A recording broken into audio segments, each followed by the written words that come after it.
Why would Jesus' greatest supporter start to have doubts about him?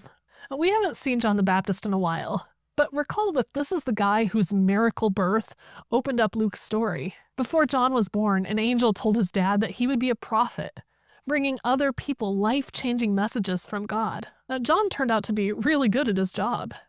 He and Jesus were exactly the same age, but John was famous years before anyone thought Jesus was special but his mom. John's integrity was legendary. He lived in the desert, wore animal skins, and ate grasshoppers. No one lives on grasshoppers who's in it for the money.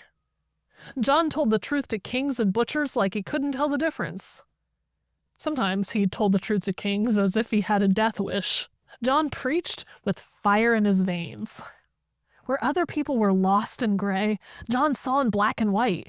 He saw people abusing power, stealing from the poor, stepping over broken bodies, and he called it like it was. Unacceptable. He reminded people that they had a limited amount of time to change their choices before they'd be called by a just God to account for them.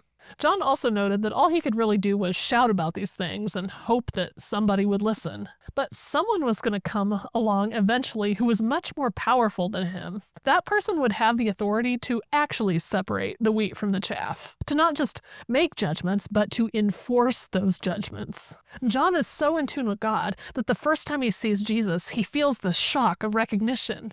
He points to Jesus and shouts, "It's him! The one I've been talking about." Many of John's groupies start following Jesus around, but eventually reports start getting back to John about what Jesus is really saying and doing. And this genuinely holy, God-loyal man starts wondering if he may have been a little hasty in his endorsement. Have you ever been righteously angry?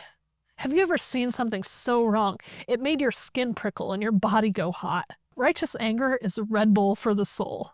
It wakes you up, spikes your energy, gives you wings to fly into right-making action, even if that action requires risk and sacrifice. John is righteously angry. He's watched real harm being done. His whole body is primed and humming for the right-making activity of God. The source of John's doubts about Jesus, simply put, is that Jesus doesn't seem angry enough. Jesus is complimenting Roman soldiers and comforting crying women, eating with messed up tax collectors and stuck-up Pharisees, and saying things like, "Love your enemies," and "Don't judge others and you won't be judged." Frankly, Jesus seems a little soft to have been appointed to the job of global rescuer. There aren't nearly enough fire alarms going off around him. So John sends Jesus a message. Are you really it or not? Are you going to do this thing? Fix these huge glaring problems? Jesus tells John's disciples, "Go back and tell John what you've seen. The blind see, the lame walk, those with leprosy are cured, the deaf hear, the dead are raised to life, and the good news is preached to the poor. Blessed is anyone who doesn't get tripped up over me." John wasn't wrong about Jesus or what Jesus has come for. John and Jesus are both engaged in the same project, the project of righting the world, ending injustice, turning people toward God and each other. John has just gotten a bit tangled up in his assumptions about the methods. Righteous anger can be useful.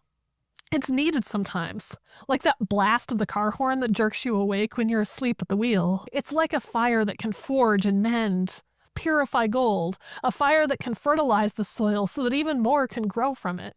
But like fire, righteous anger also has a more destructive side. It can choke the world in smoke. It can become a twisted marshmallow roast over other people's ashes.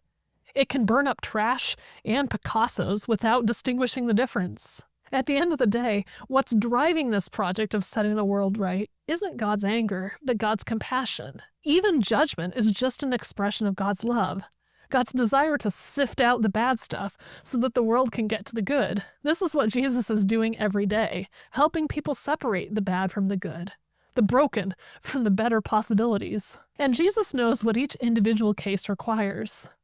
He knows where challenge is needed, even angry challenge. He knows who needs compassion. He knows who needs healing, who needs exorcism, who simply needs the truth to be spoken, who just needs to be seen. His appeal to John is to trust the results, not his narrow expectations of the process. Where wrong things are being righted, God's work is being done. Even honest to God-loving prophets can get a little enamored with flames sometimes. Righteous anger is a fine place to visit, but it's a dangerous place to move in. For those who move with Jesus, the home base is always love, because that's what's moving God. Thanks to Jesus, now we know that the most landscape-changing fire is the fire of compassion. That's the flame best suited to melt away the forgery without destroying the masterpiece concealed underneath. Let's read what Jesus says in Luke 7, verses 18 to 23. The disciples of John the Baptist told John about everything Jesus was doing.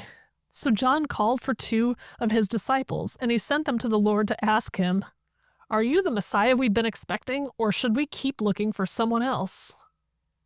John's 2 disciples found Jesus and said to him, "John the Baptist sent us to ask, 'Are you the Messiah we've been expecting, or should we keep looking for someone else?'" At that very time, Jesus cured many people of their diseases, illnesses, and evil spirits, and he restored the sight to many who were blind. Then he told John's disciples, "Go back to John and tell him what you've seen and heard. The blind see, the lame walk, those with leprosy are cured, the deaf hear, the dead are raised to life, and the good news is being preached to the poor." And he added, "God blesses those who do not fall away because of me." I'm Meghan Good, and this is Reading Jesus. Thanks for joining me for a few minutes in Luke, and I'll see you next time.